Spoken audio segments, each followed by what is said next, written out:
là yaa ngi wax ni que Bamba c'est le grand perdant mais Marseille aussi.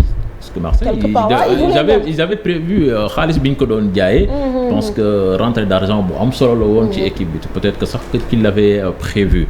mais mujjuñu ko am. mais ils se sont rendus compte que dernière journée mercato bi soo xoolee bu baax Nice jour boobu aussi ils n'ont pas signé que Bamba ils ont signé aussi Laborde. Effectivement bi ñu signé Laborde. là il n'était plus dans l'urgence. moo tax léegi après ils se sont basés sur peut-être que li ñu gis noonu ci visite médicale bi. Oui, ils en ont profité. Carrément, mais peut-être c'est clair que c'est pas si c'était une blessure boo xamee ni mënul dem ak moom il n'allait pas continuer à négocier bay wàññi prix transfert bi. mais moo tax nag moi je me dis que peut-être que au tout début de l'été Bamba teel na xam ni que ñu ngi koy pousser à la sortie moi je pense que joueur ak équipe ñoo ci yem et joueur su bëggatul toog ci équipe tu le transfères mu dem équipe tamit su lay pousser nga dem je pense que vaut mieux nga accepter dem que ñu lay écarter comme ça du nga boole ci dara après mais situation bi nan la mën a évoluer tey parce que on se dit quelle va être l'issue peut-être que Marseille va vouloir même faire entre guillemets payer son agent parce que à un moment donné, ce qu'il faut savoir aussi, c'est que Leeds s'était positionné. Marseille et Leeds sont tombés d'accord, mais le joueur et son équipe ne voulaient pas de Leeds. Oui, ils ont dit, eux, ils préfèrent rester en France, jouer à Nice. Et ça, je peux le comprendre. Il y a beaucoup de gens qui disent, oui, pourquoi Demon Leeds? Mais Bamba, c'est un jeune, quoi. Il a fait même pas 2 saisons complètes. Aujourd'hui, il peut encore confirmer en Europe. Effectivement. Mais voilà, les Guiloli, comment retourner la situation? Parce que même Leeds, ñoom affaire bi xawoon na leen métti parce que Bamba demoon na ba aéroport Marignane wala dem au nord de l'Angleterre waa kii détourné affaire bi Nice donc ñoom dans la même soirée ils ont signé le jeune prodige italien d'origine ivoirienne Gnonto a signé à Leeds c'est lui qui va numériquement remplacer le transfert de Bamba donc actuellement effectivement question bi nga posé parce que fi mu toll nii gis nañ que ni delluwaat na Marseille il va réintégrer l'effectif d'après ce qu'a dit le président Longoria. Mais démb gis nañ ne Marseille jébbal li nga xamante ne mooy liste joueur am yi koy taxawal ci Ligue des Champions bi. te Bamba bokk si. wante nag xëy na il faut interroger quelque chose Marseille. Il y a 2 choses la première mooy actuellement il y a un effectif qui est là. Il y a plusieurs attaquants Bakambu tamit il faut pas l'oublier moom bokkul ci équipe joueur yi nga xamante ne ñooy def mais il y a Luis Suarez il y a Gerson qui est considéré souvent comme un attaquant il y a Payet il y a Alexis Sanchez voilà mooy joueurs yi nga xamante ni ak Under donc muy 5 joueurs yoo xamante ni si on ajoute les joueurs de pointe et les joueurs de couloir il y a minimum 5 joueurs qui peuvent être devant lui beneen fànn bi mooy et puis loolu hiérarchie boobu dañ ko déterminer avant même situation bi di am exactement donc aujourd'hui benn chance la mën a am ci aspect sportif boobu muy compte tenu du nombre de compétitions que l'OM va jouer parce qu'il y a la Ligue des Champions, il y a le championnat, il y a la Coupe de la Ligue, il y a la Coupe de France, éventuellement au minimum 4 compétitions yoo xamante ni les matchs vont s'accélérer chaque 3 jours ils vont devoir jouer. Maintenant compte tenu du fait que l'entraîneur lui-même il sait que bëri na ay compétitions yu mu war a jouer te bëri na ay options parce que Bamba mën na jouer en pointe comme mën na jouer comme joueur de couloir notamment son doublé l'année dernière contre l'AS Monaco il avait joué excentré gauche. Donc compte tenu des changements de tactique deux pistons aussi ça n'aide pas.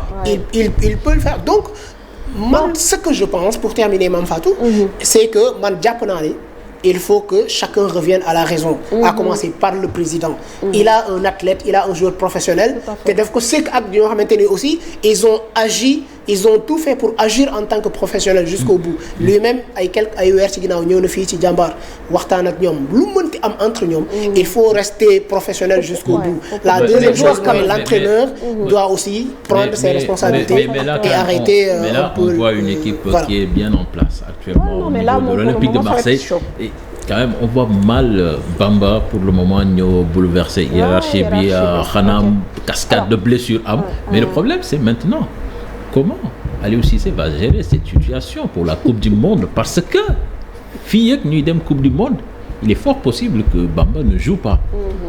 Est-ce que là l'entraîneur national va se passer de lui ou bien il va faire comme il a fait avec ñoom.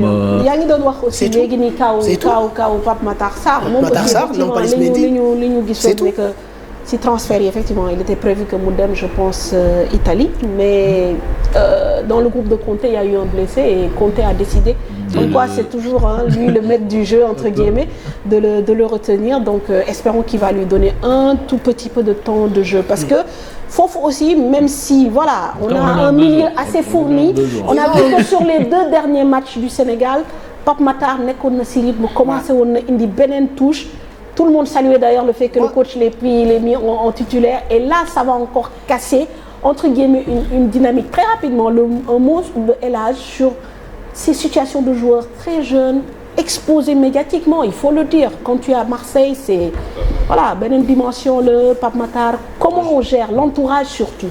Moi je rejoins un peu Adama sur la multiplicité des échéances en fait des compétitions championnat ligue coupe de la ligue et autres donc ça veut dire que il y a des possibilités qui jouent à ce niveau-là et quand on connaît Bamba c'est que c'est quelqu'un qui a un mental fort et il a l'avantage d'être jeune donc ça veut dire que même s'il y a des difficultés actuellement peut-être c'est parce qu'on est en perspective on va en perspective la Coupe du Monde mais pour moi il a le temps de se faire. Bien sûr, de se le mettre. Bon, il va falloir quand même qu'il travaille énormément parce que le coach de Marseille là, Tudor, lui, il est très focus sur les joueurs sur les joueurs qui sont prêts physiquement. Et là, Bamba, est-ce que non, cher man, je pense que pour Bamba vraiment, on l'a coupé dans son élan parce que quand il est revenu de ces vacances là, tu le vois physiquement, tu sais que le joueur il est affûté et il s'est battu, il a bossé durant l'été parce qu'il est arrivé, il avait des objectifs. Il vient, il met un triplé. Il s'est coupé les cheveux. Changement, Sampaoli, Tudor, ça bouleverse tout. Donc aujourd'hui, on peut pas reprocher aux joueurs quelque chose avant de l'avoir mis en fait sur le terrain. Non, il est irréprochable. Il est victime un peu entre guillemets victime de faciès. C'est ça. Mais c'est que le problème c'est que depuis qu'il a été sorti pratiquement du groupe, bon, on se demande mais est-ce qu'il travaille correctement pour être au même niveau que les joueurs titulaires actuellement. Vous savez, il y a Manfatou m'a rappelé un fait hyper important. Lorsqu'il est parti, le tout premier argument que le club a fait fuiter, c'est que Bamba aurait pris du poids. Ce qui était complètement faux parce que c'est quelqu'un que nous connaissons et nous regardons aussi les entraînements des équipes. Bamba au contraire il avait même perdu du poids et c'est moi qui vous le dis, il avait même perdu pas moins de 5 kilos. Quand il a repris sa préparation, il s'est coupé les cheveux, il s'est mis en forme, on l'a vu, il était physiquement apte. Donc ça c'était une info qu'on avait fait fuiter et c'est là que je me suis dit ça risque d'être compliqué parce que vous savez les clubs c'est des non, mais c'est comme ça quand ils veulent se faire partir vous voyez les machines on a vu ce qui s'est passé l'année dernière avec le cas d'Idrissa Gana Gueye on avait un média français qui alimentait à tout bout de champ et de manière très péjorative. Parfois aussi l'info est orientée et ça je pense que c'est un instrument médiatique et c'est nous maintenant qui devons des fois à chaque fois prendre ces éléments piège, en compte.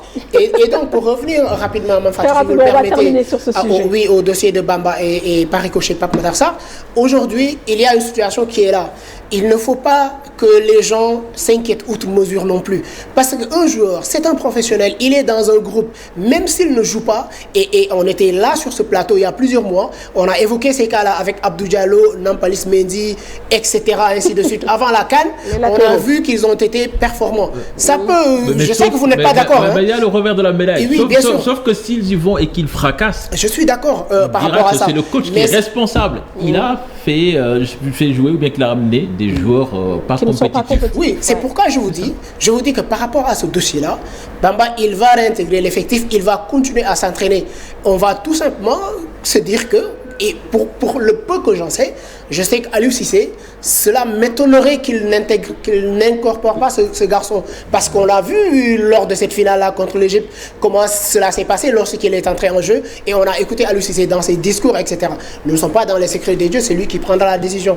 Pour terminer avec le cas de Pape Matar Sarr, il faut tout simplement dire que, bien sûr, le fait que Conte l'ait intégré dans son effectif pour la Ligue des Champions est un bon signe, même si là-bas il y a qui? Il y a Højbjerg, il y a Bentancur, il y a Oliver Skip, il y a aussi Perisic et il y a aussi le Malien Yves Bissouma. Mais dans tout ce groupe-là, en Angleterre, c'est extrêmement compliqué. Il leur arrivera même à un moment donné, avant la Coupe du Monde, de jouer tous les 2 jours. Et donc, pour ce point de vue non plus, je n'ai pas de doute qu'il va intégrer cet effectif. Ceux qui sont en sélection, on les connaît. On va